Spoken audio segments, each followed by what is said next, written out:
Assalamualaikum. Hari ini saya dan ahli kumpulan akan membentangkan kertas kerja berkaitan dengan impak media sosial TikTok terhadap anak muda. Sebelum bermula, mari saya perkenalkan diri serta ahli kumpulan saya terlebih dahulu.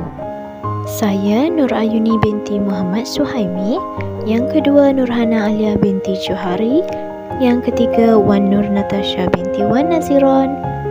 Yang keempat Nur Amira Syafiqah binti Kamaruzaman. Yang kelima Nur Syafiqah Atira binti Abdul Rahim. Dan yang terakhir Muhammad Faris bin Muhammad alias Tiu. Pada zaman sekarang yang moden, penggunaan telefon canggih tidak kira umur dari kecil hingga dewasa. Dalam zaman yang moden ini, terdapat pelbagai aplikasi yang boleh dimuat turun dari kedua aplikasi di telefon masing-masing. TikTok adalah sebuah aplikasi yang membolehkan seseorang membuat dan berkongsi video ke media sosial yang lain selain dalam aplikasi tersebut. Video yang terhasil daripada aplikasi ini lebih memfokuskan kepada muzik. Pencipta video juga boleh menggunakan katalog kesambungan ketika sedang merakam video. Pengguna juga boleh menyegerakan bibir mereka juga dalam merakam klip pendek mereka menyanyi. Video yang memberi manfaat dan juga nasihat banyak terdapat dalam aplikasi ini.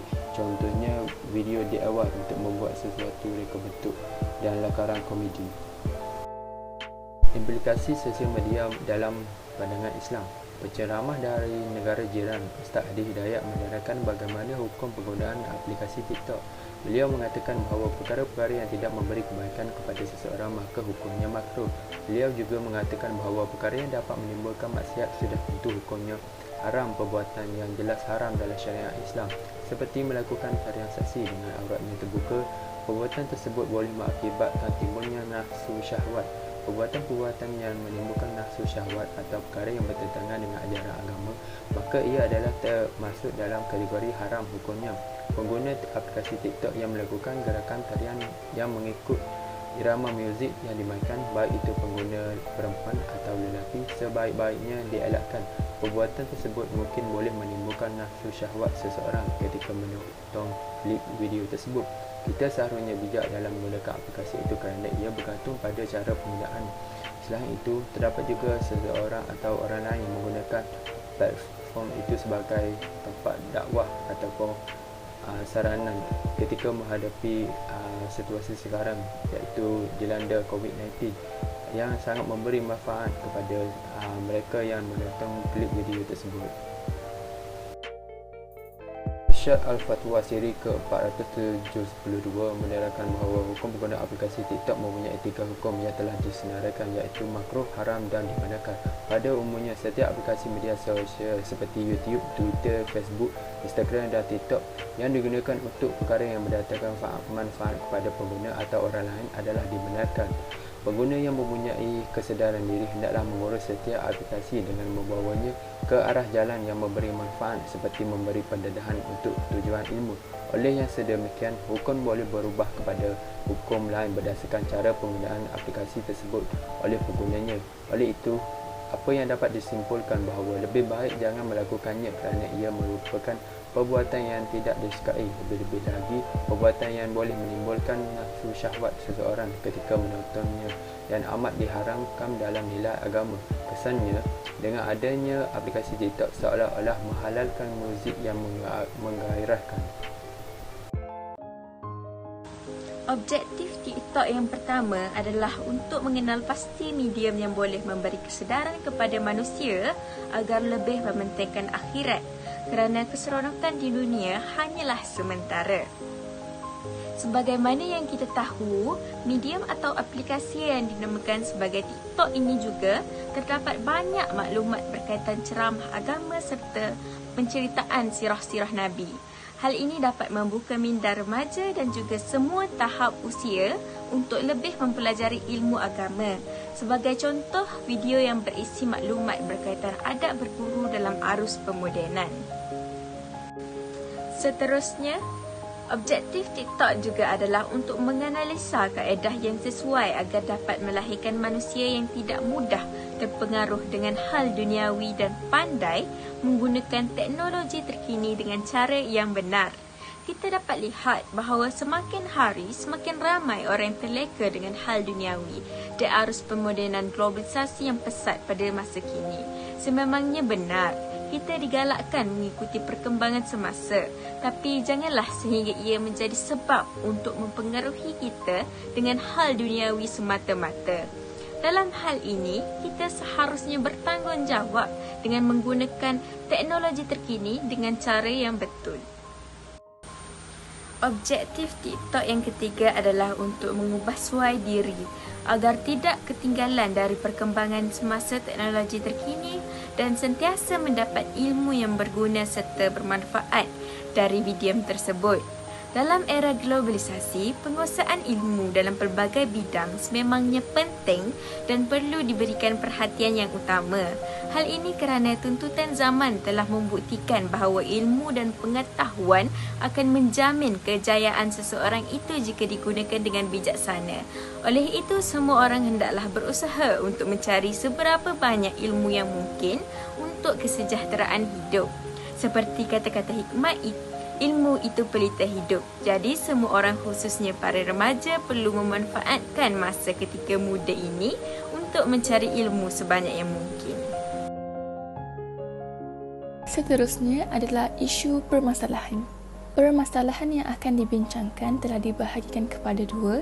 Yang pertama adalah isu permasalahan terhadap manusia atau remaja yang lebih mementingkan keseronokan dunia sehingga melupakan akhirat yang kekal selamanya. Perkara ini dilihat dalam pelbagai aspek yang menyebabkan mereka, iaitu remaja pada masa kini lebih cenderung kepada keseronokan dunia seperti hiburan yang berlebihan, muzik, video-video yang tidak membawa faedah. Semua perkara itu akan menyebabkan perkara dan ilmu-ilmu akhirat kurang mendapat sambutan dan tidak dipertengahkan oleh remaja-remaja ini.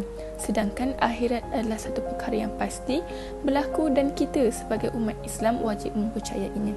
Jika kembali pada apa yang berlaku di masa kini, manusia lebih fokus untuk mengikut trend-trend barat dan mencari hiburan untuk diri mereka termasuklah remaja-remaja kini. Sepatutnya mereka yang harus bertindak untuk mengukuh lagi asas agama Islam. Seterusnya, isu permasalahan yang kedua ialah manusia terlalu lalai dengan teknologi terkini yang semakin hari semakin berkembang canggih tanpa henti seperti TikTok. Seperti yang kita semua tahu, kehidupan pada hari ini tidak dapat dipisahkan dengan kecanggihan teknologi yang semakin hari semakin canggih dan akan menjadi asbab manusia terus lalai akan kecanggihan tersebut.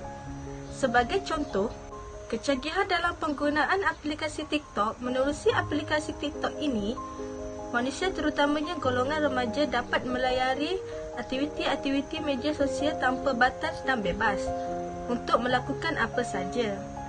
Antara contoh aktiviti yang dapat dilakukan oleh golongan remaja menerusi aplikasi TikTok ini ialah dengan menonton video-video hiburan bebas yang melibatkan pergaulan lelaki dan wanita secara bebas, mendengar muzik-muzik yang rancak dan sebagainya.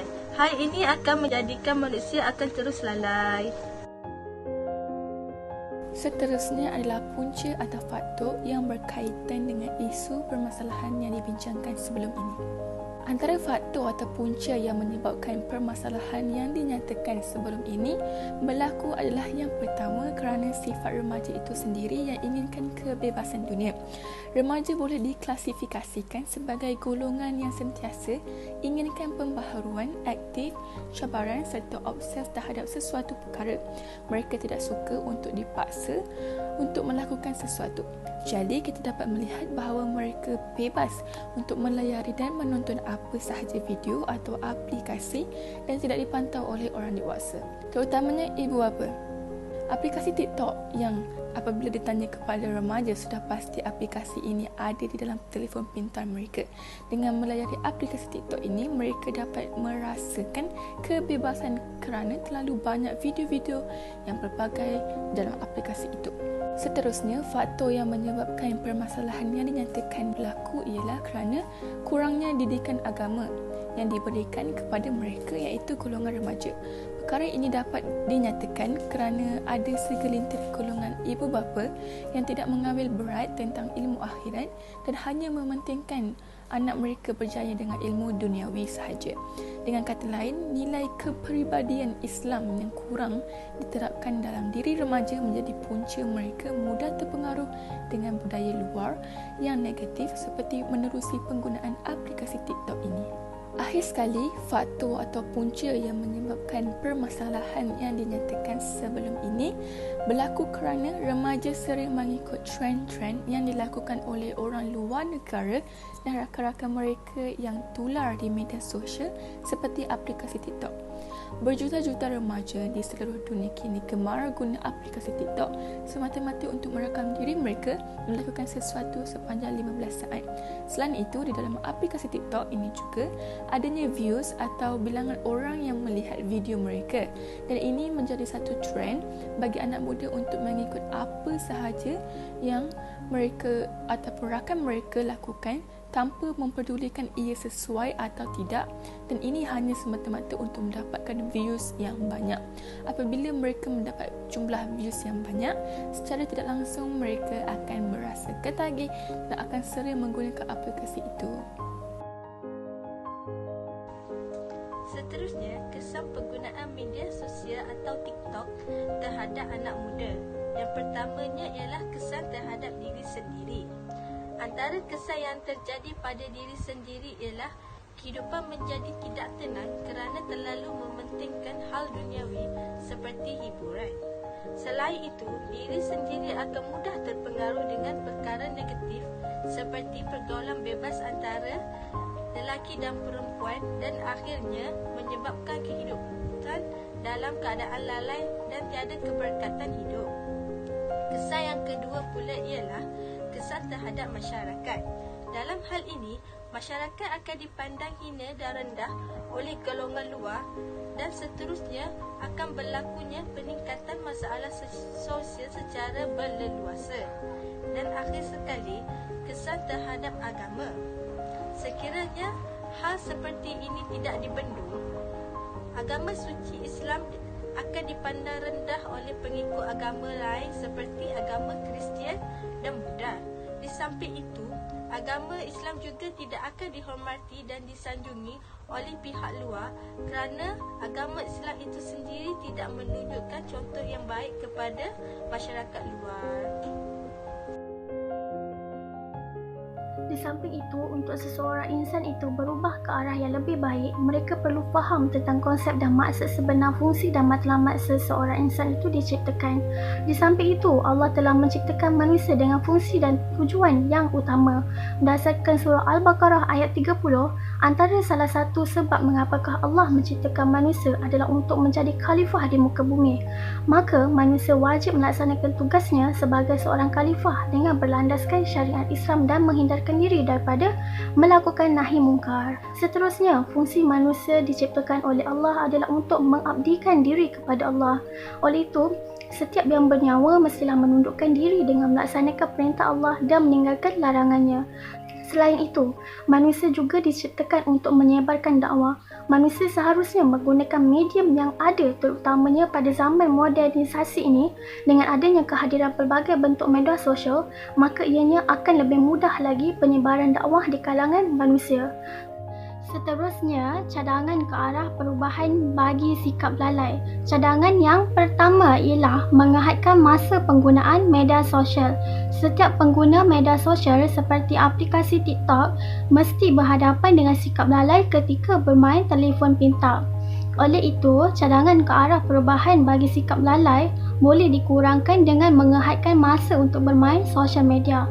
Hal ini boleh dilakukan dengan melalui ibu bapa dan penjaga boleh mengawasi anak mereka dan bertindak sebagai penggerak untuk memberhentikan anak mereka daripada bermain gadget terlalu lama. Ibu bapa boleh menetapkan hanya tempoh tertentu sahaja, sebagai contoh 30 minit hingga ke 1 jam untuk membenarkan anak mereka bermain gadget. Tetapi pada masa yang sama, ibu bapa atau penjaga juga perlu mengawasi aktiviti dan apakah kandungan di dalam sosial media anak mereka. Tambahan lagi, ibu bapa boleh juga membuat jadual harian untuk anak mereka, sama ada untuk anak kecil atau remaja, supaya mereka dapat membahagikan masa untuk bermain sosial media dan masa untuk mengulang kaji pelajaran dengan betul. Cadangan yang kedua ialah membetulkan niat dengan memilih kandungan aplikasi TikTok atau media sosial yang berfaedah dan bermanfaat. Di samping itu, kelalaian ini adalah bergantung kepada hati kita sendiri bagaimana kita mahu mencorak arah perjalanan kita. Oleh itu, tidak dinafikan banyak sahaja kandungan yang berfaedah, malah media sosial juga pada masa kini merupakan medium utama dalam penyampaian dakwah, pengetahuan dan sebagainya. Namun, pada era globalisasi ini, aplikasi TikTok juga telah menjadi medium untuk penyampaian dakwah, ilmu fashion, ilmu masakan, ilmu bacaan tajwid, ilmu sirah dan pelbagai kandungan lain yang bermanfaat yang boleh remaja atau pengguna aplikasi TikTok tonton. Meskipun aplikasi TikTok banyak kandungan bermanfaat, tetapi di dalamnya juga terdapat juga kandungan yang tidak bermanfaat. Maka ianya berbalik kepada hati dan fikiran seseorang insan tersebut untuk memilih kandungan apa yang mereka ingin tonton. Cadangan yang ketiga ialah muhasabah diri tentang perkara yang dibuat seharian. Muhasabah diri adalah antara jalan yang terbaik untuk seseorang insan itu lebih menghargai kehidupannya. Hal ini kerana muhasabah diri melatih diri untuk menjadi mukmin yang terbaik, kerana melalui muhasabah diri, kita akan dapat menilai dan melihat tentang kekurangan diri sendiri. Oleh itu, ianya antara jalan untuk melakukan perubahan ke atas diri sendiri dan perkara ini adalah sangat dituntut oleh Islam. Imam Al-Ghazali berkata, barang siapa yang sering bermuhasabah pada dirinya, oleh itu dia akan temui keringanan pada hari kiamat. Begitulah kata-kata Imam Al-Ghazali, dan disebabkan itulah untuk melatih diri daripada terus lalai dan hanyut oleh arus pemodernan teknologi, muhasabah diri adalah cara yang sangat mudah dan berhasil kerana ianya merupakan satu bentuk pengasingan diri untuk membersihkan hati daripada setiap baik kejahilan dan dosa yang pernah dilakukan. Saya akan memberikan rumusan bagi kertas kerja ini. Rumusan yang pertama ialah konsep media sosial pada masa kini ialah sejenis media yang digunakan secara bertalian untuk membolehkan para pengguna mudah menyertai, berkongsi dan mencipta isi kandungan tersendiri. Selain itu, media sosial boleh didefinisikan sebagai satu kumpulan aplikasi yang menggunakan internet bagi membangunkan dasar ideologi dan teknologi dan membolehkan berlakunya penciptaan dan pertukaran. Seterusnya, pengajaran daripada kajian ini ialah kita dapat membezakan antara perkara dan perlakuan yang baik dan yang buruk. Sebolehnya perkara yang buruk perlu kita elakkan. Akhir sekali, rumusan pencapaian kepada objektif bagi kajian ini ialah tercapai. Hal ini kerana kami telah mendapat maklum balaf yang positif daripada orang ramai di ruang komen dalam aplikasi YouTube apabila video pendek berkaitan kajian disiarkan.